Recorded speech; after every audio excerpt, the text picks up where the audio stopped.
Hey everyone, you're listening to No Further Investigation, the podcast where the stewards might not investigate, but don't you worry because we will. It has been a fantastic race week. We're just about to talk about it because I am, of course, with my amazing teammate Will Dixon, everyone. I love the fact that it was a 4 a.m. race, and I feel like we need to do a confession to start off with. Please tell me your scenario that you had watching this because we were both in a similar predicament. So what happened with me is that I saw me and my flatmate went to the pub on Saturday night. Just to catch up. I hadn't seen him in a while. We'd both been away. It was just nice to catch up. And then my friend, who's also an F1 fan, joined us. Um, and then you just looked at the time and just kind of went, I may as well just stay up now. And catch the start. So yeah, watch the start, watch the whole race, and then I very much needed like a power nap through after that. But no, glad I stayed up, particularly for that start. But yeah, that was my Sunday morning, Saturday night. Yeah, I know. I feel like it was really funny because me and you were messaging each other. We were like, "Oh, so excited for the race! It's going to be so good." We just launched the podcast as well, so Saturday night, like I was busy doing the uploads, and then I just realised I thought, "Oh, I'm doing these like really nice little funny edits of our predictions," and then I was like, this is really late now. So do we go to sleep?" So I had the same issue, and I thought, "No, I'll just stay up. I'll just do a nice little all nighter." And then I'll have a little power nap. But the race was that good, I was glued to the screen. And then I realised I needed to have a quick power nap as well before I headed to my Salford City Lionesses game, which was lovely to be outside in a little bit of a breezy condition after a lack of sleep.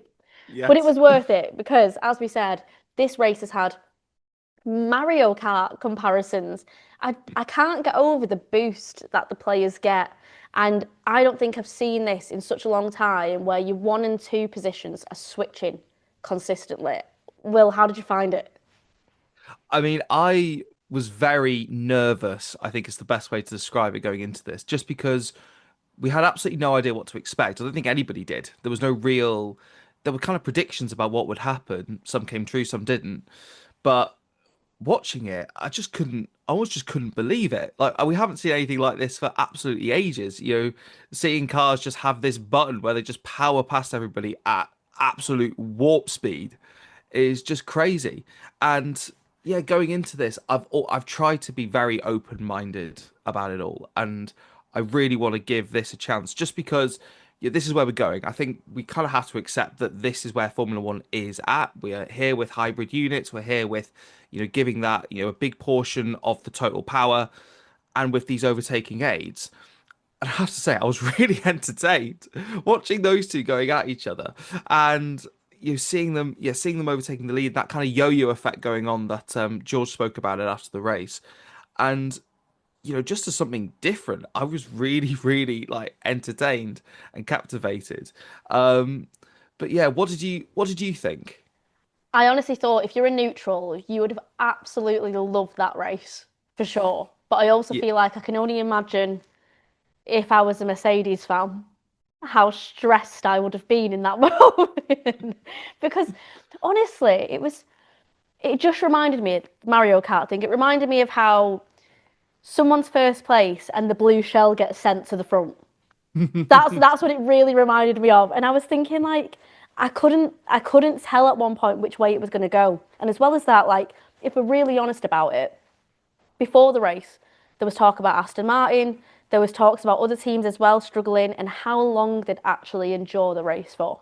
Endurance was, I actually think, was a really good fact finder for this race because people were dropping out like flies. Even you think about obviously Isaac Hadjar. I did mention him and I was hyping him up, and he was had a great start, and then all of a sudden, the car just went. It's like those kind of golden nuggets of surprises just kept everyone on the edge of the seats. yeah. It's still when you with these cars being so new, there's always just that bit of jeopardy, isn't there? But the Mercedes looked pretty bulletproof. But the thing I found interesting was just that they couldn't break away really, which is something that I don't think we're very used to as F1 fans. Normally it is the overtake gets done by the faster car and then they just kind of career off into the distance. But neither Ferrari nor Mercedes could break away, which I think is really encouraging. Australia is a bit of a unique track. There's just a lot of straight, and there probably wasn't really that chance to break away. And maybe at other tracks we'll see it play out a bit differently. But it was so good to keep it close and to keep it tight. And also the fact that Ferrari and Mercedes look like they are actually pretty close together is quite nice. Because I think after qualifying, we were both a bit like, oh no, this could be a bit of a walkover, which is great if you're a George fan. It's great if you're a Kimi fan, great Very if you're a true. Mercedes fan. But to have a race, and I think Formula One probably were relieved more than anything to see that Ferrari are close and that it is going to be a bit nip and tuck between them.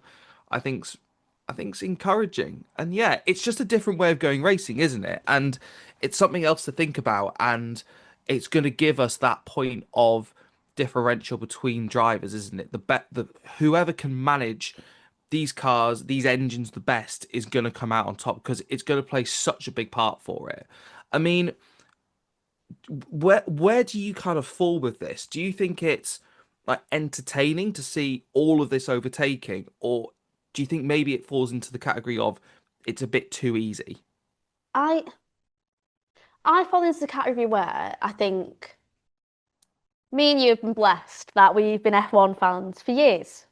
So we've seen it in the sense that you've seen it when Lewis Hamilton was starting out, that he'd just be able to fly through and there was an appreciation for the amount of seconds ahead he would be.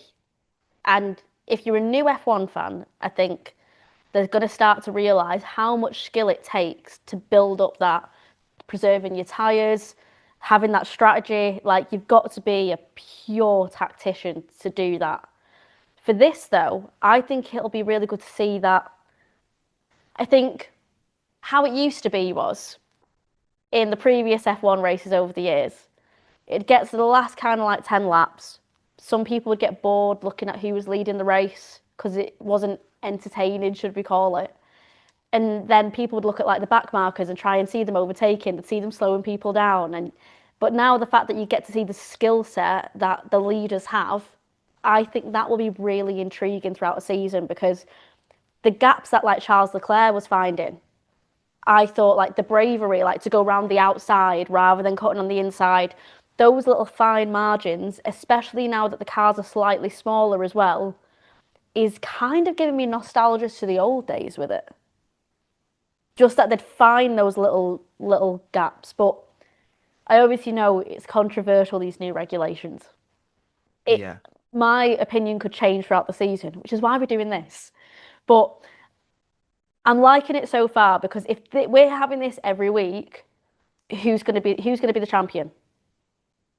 That yeah, honestly, like George was a terrific drive, but then you look at someone like Max Verstappen, who got driver of the day, managed to get so many positions during that race.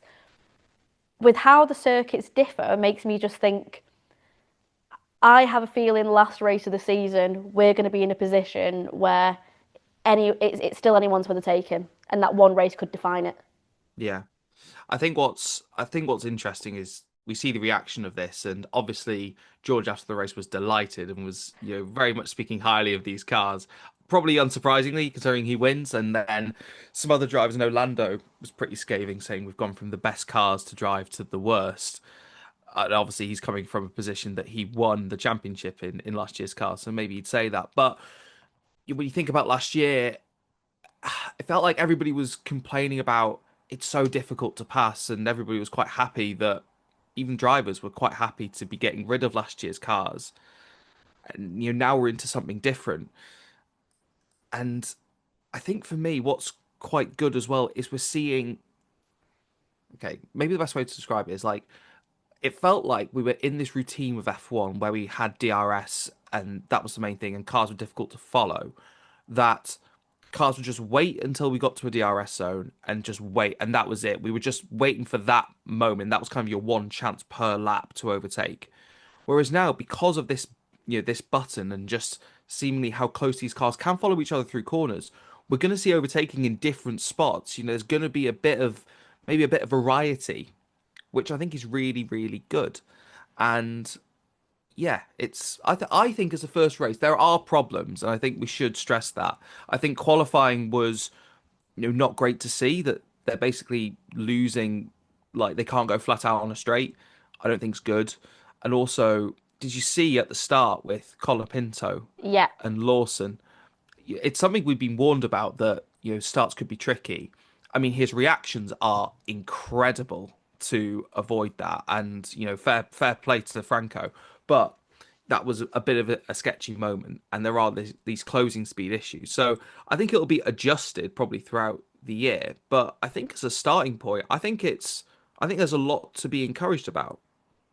I think there is. I mean, you made a really good point about Colapinto. I mean, there are, I think, genuinely, a bit like what we said, like there could be engine failures, it's about the batteries, it's about anything, it's just getting used to it. And Lando made a good point as well, talking about obviously how last year he won, and then this year it's just not a great car to drive. And you do have to prioritise the drivers. They're the whole reason why we watch this sport because they're so amazing at what they do.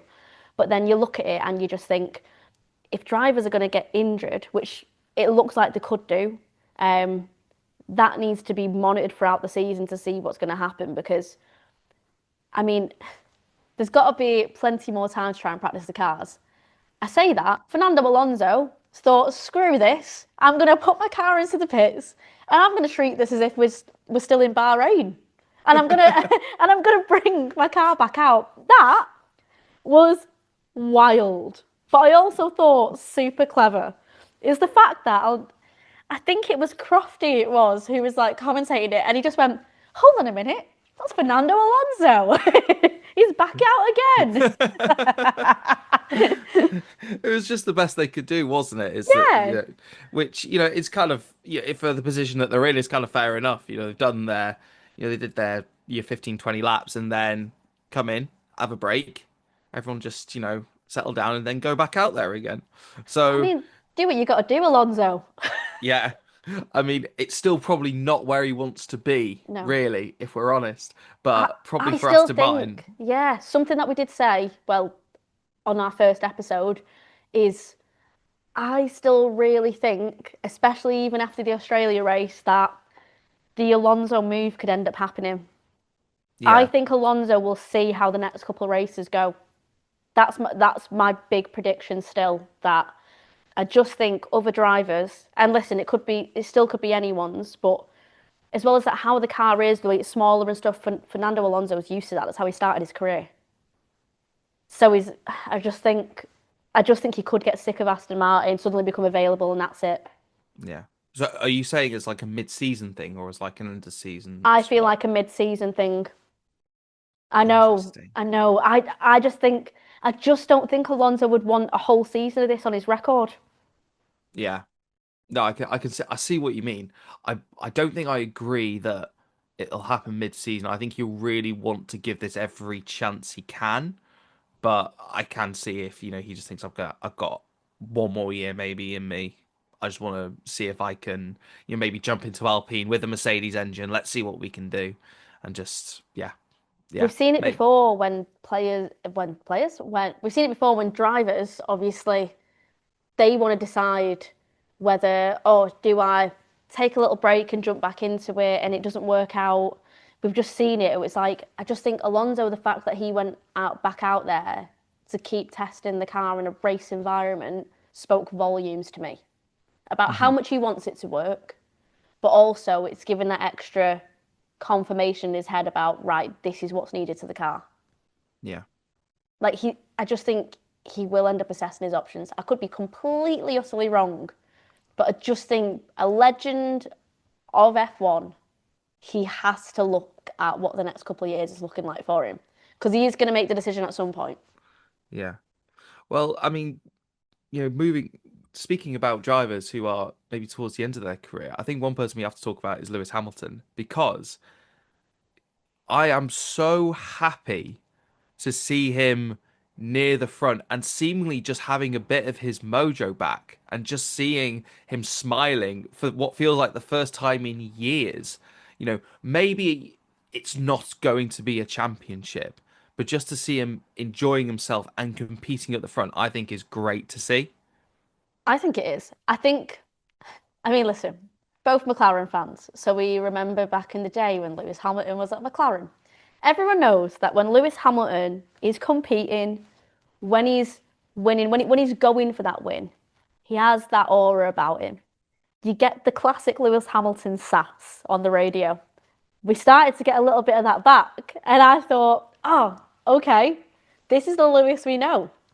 The moves that he was making as well. I mean, I think that him and Leclerc, especially because they're so close together, that's going to be a very interesting rivalry. And I've Hmm. always thought that those two could bring out the best in each other. But I guess time will tell. Yeah. Well, Zara, you are wearing for our YouTube watchers, you are wearing Ferrari red. So Hold on a second, just red's just my colour. My not nails wrong. are even red. It's not for Ferrari. It's not. Listen, I always love the cars, the history about Ferrari, but I am McLaren. I just think if I was having papaya nails and a papaya top, I mean, that's a bit too much, Will, don't you think? Yeah, probably. Probably. I'm willing to agree on that. But it looks like Ferrari are there, and that's great to see. And like it's if it was just Mercedes going to be at the front and it was going to be between George and Kimi, having Ferrari right there from the start, I'm really excited to see what this championship battle could be. I am because I mean, if you look at the rivalry, Mercedes and Ferrari said Mercedes getting a 1-2. Toto Wolff looked delighted. I feel like his personality is so funny as well. I say that. Did you see it? I think it was after the race. He was on his scooter as always, Toto Wolff. I don't know if you've seen the clip of him hitting his head. No? Right, that's going straight into our chat. But honestly, to be fair, I'm going to put this in the edit. You can have a look at this TikTok video. Toto Wolff is just like driving on his electric scooter, minding his own business, then bang, hits his head off like the roof that was there. And as he's waving to the fans, so the fans see him, and you can just hear them go, "Oh!"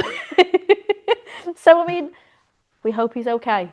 Toto Wolff, if you're watching this, we send you Mate, all the best. but on Toto, also, that video that came out of him sort of praising Antonelli or giving Antonelli that kind of encouragement Yes. because he had that crash in FP3 and it was probably quite easy for him to lose a lot of confidence. He managed to get out in qualifying, but to put in a strong performance and keep George honest, I mean, he's only in his second year, Kimmy, and to bounce back from that is great. I mean, could he push George this year, do you think?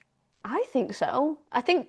I mean, surely he has to. I mean, they got a 1-2, and it's the same scenario as I said with Charles Leclerc and Lewis Hamilton. Forgetting about experience, if your car's that good, you can push them. I mean, just look at Oscar Piastri and Lando Norris last year.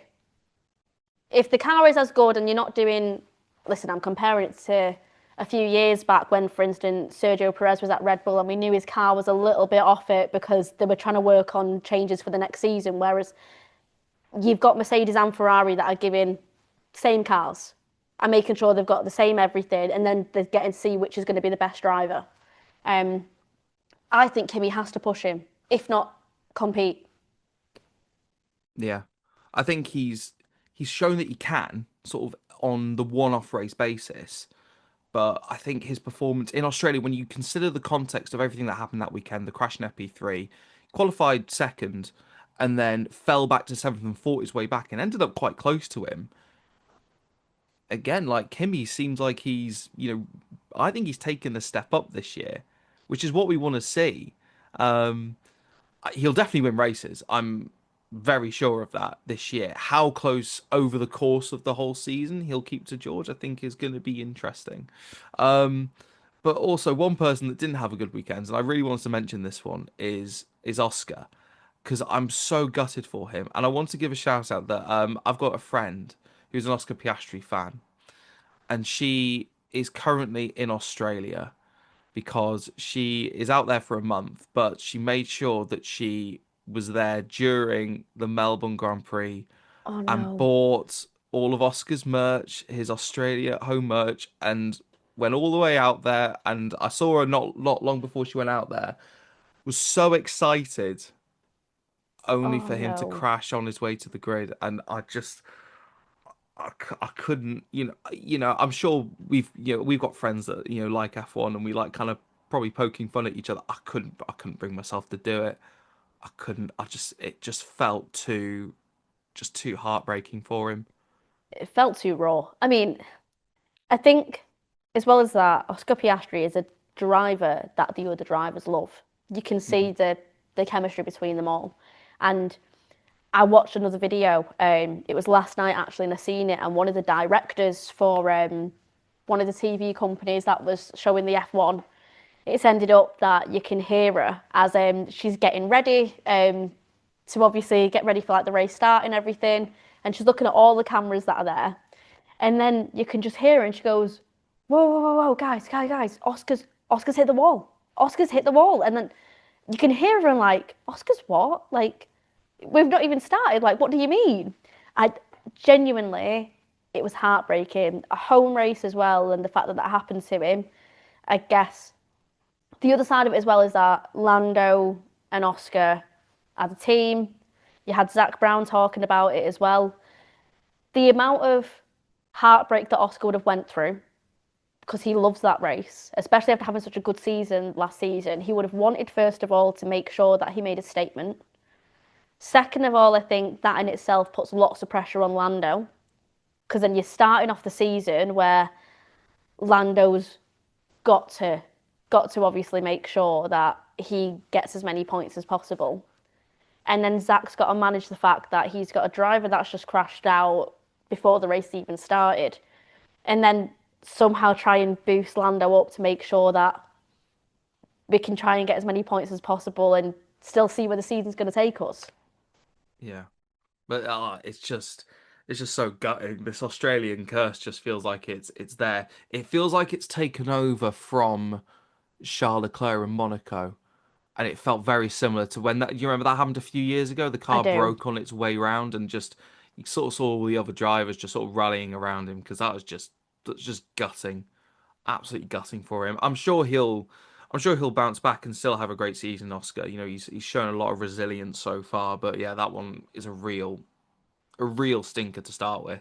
It is, and it's also one of them where I'd love to. I feel like we'll end up getting more details at some point about obviously there could have been anything else that had happened as well that they've just not discovered yet. Because I remember Zach kept saying he's going to look at the data, and I wonder what the data will tell. Because also for any McLaren fans out there, I know what we're all thinking. We're all thinking, what's happened, and could it be something that's an issue during the season? Could have been a certain lockup that just happens with it. You never know, and I'm hoping that's not the case because we knew it wasn't going to be a competing season when you see how well Mercedes and Ferrari are doing, but we still want to do well. We want to Mhm. be in the mix. Yeah. Yeah, well, remains to be seen. But I mean, there were also some really nice stories I thought as well that came out from the weekend. I picked out Ollie Behrman before the start, and he had a great race and was kind of best of the rest really, which is great to see. I think they'll have a really strong season, Haas and Ollie. But the other one I wanted to mention on his debut, Arvid Lindblad. Right, this guy has turned up and I was looking looking at screen. Obviously, there was so much happening at the start that was completely losing track, and then suddenly he's in P3. I was He's thinking, in who do you P3. think you are? I know, and then he fell back sort of during the race, but also during the race, Max was coming up behind him. He didn't just wave him by. He probably like put up a bit of a fight, and I'm really liking what I've seen so far of him. But the one thing I would say is that he made me feel the oldest I have ever felt in my life when he turned up he did his interview with Sky after the race, and he said, "Oh, I remember like Lewis winning races around here, so it's cool." And then Simon the presenter went, "And Jenson, because Jenson Button, 2009 world champion, was standing there," and he went, "Well, yeah, but when Jenson won the title, I was two." I could Well, listen, are we getting old? I think we might be. I didn't think I was, but that I really mean, to be hammered fair, that we say home. this. Keep in mind, by the way, to anyone listening to this, there's only a few years in the difference between me and Will. I'm Yeah. not making out that I'm a grandma here. Let's hold that thought. But all I'm saying is that I've just been talking about how F1 was, and I've just realised I'm sure I've said back in the day. I'm sure I said that phrase. Am I old? Oh, this I is mean, awful because I love Jenson Button as well. And the fact that Lindblad's kind of like Jenson Who breaks my heart. like he was two when he won the world championship, which is such a I wasn't like a teenager when that happened. I'm a '99 kid, so I was 10 years old, but it's a very clear memory for me. It's a very big, obvious. I remember every race that happened that season, and waking up at stupid o'clock to watch Australia and watch him win there. This guy was 2 years old, and he's an F1 driver now, Side and note to this, you're gonna laugh at this because please tell me you've looked up the videos that Red Bull have been doing with Lindblad and Max Verstappen currently, and the one that Lindblad did with Angry Ginge. Do you know that Lindblad does not have his driving license? yes. How ridiculous is it that he doesn't have his driving license and Max Verstappen thought it was a joke? And there's a clip with it, honestly. He looks across at him and he's like, hold on, you don't have a driving license. And he's laughing like this is a joke. And then Max is like, you don't have a driving license. And like freaking out, concerned for this boy. What on Well, earth? well, I mean, Max says this. You're the last person that didn't have a drive. Well, hold on. I was about to say the last person. That's not true because Kimi didn't have one when he Yeah. started last year. But when Max started in F1, because I mean, when Max started in F1, he was only about three. He didn't have a driving license either. So the signs are good for Arvid. You know, If there's any good omen that you need, I yeah, mean, following Max's footsteps. yeah. That should be the advice to all young drivers out there. If you want to make it to F1, make sure you don't have a driving license by the time you start, because it's clearly a good omen. We're clearly good role models here for any potential F1 drivers of the future. Just don't We learn to we drive, it's fine. yeah, we always promise sound advice here. Always promise sound advice, and Ah, constructive consumer journalism is what you get exactly. from no further investigation. You do. And you know what? We actually didn't really hear a no further investigation during the race, which really upset me. I know, I know. Well, we had But we there had the was collar Pinto and Colapinto go and go. go.